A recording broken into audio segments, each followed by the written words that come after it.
Deaths are separated by more than 2 decades, but could the murders of 2 women found on the southern tier be the work of the same serial killer? Here's investigative reporter Luke Moretti with part 2 of this morning's special assignment. Luke. Well, that's a question that's being asked and examined. There are some commonalities. Both victims are women, they're unidentified, and don't appear to be from this area.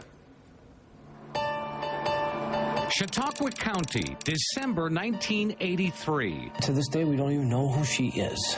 A woman shot multiple times is found along what's now Interstate 86.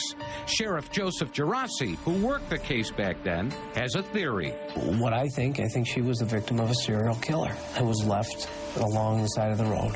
It fits. Unknown person, left on the side of the road, unknown everything.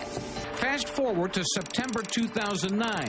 The skeletal remains of a woman found with boots just like these turn up on the west shoreline of the Allegheny Reservoir in Cattaraugus County. And just like Chautauqua County's case, they don't know who the woman is. We don't really know if that's where she was put to rest there, or if she was maybe up the bank a little further and came down with the water level, or actually washed in from the reservoir itself. Authorities are waiting for more conclusive results from a forensic examination, but they don't believe she died of natural causes. That leaves the possibility of an accident, suicide, or foul play.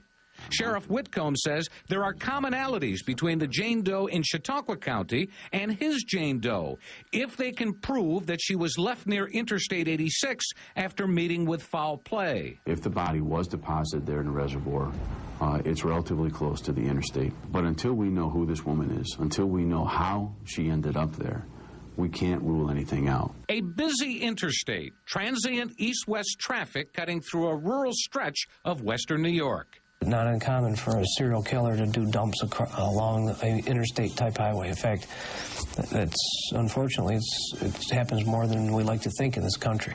Could that be what happened to the Jane Does in the southern tier?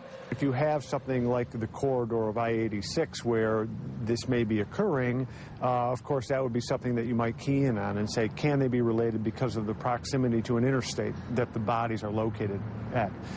Potentially, yes. Does that mean they are connected? Not necessarily. In Chautauqua County, Sheriff Joseph Gerasi created a task force to examine the numerous cases of missing or murdered women. I feel a responsibility to look at every possible case that it could be. The strongest connection that would exist at this point right now would be the body that they have from 1983 that is unidentified, and the body that we have from last year, which is unidentified. So let's either put it to rest, or let's show that there is a connection. Now, Sheriff Gerasi says his task force is reaching out to neighboring counties and states and Canada to see if they have similar unsolved cases. We have links to more information about some of these cases on our website at WIVB.com. Now, Luke, this has just got to be frustrating for authorities working this case. Yeah, it really is. Sheriff Gerasi has been trying to get a cold case unit up and running, but he says county lawmakers have been unable to secure the funding.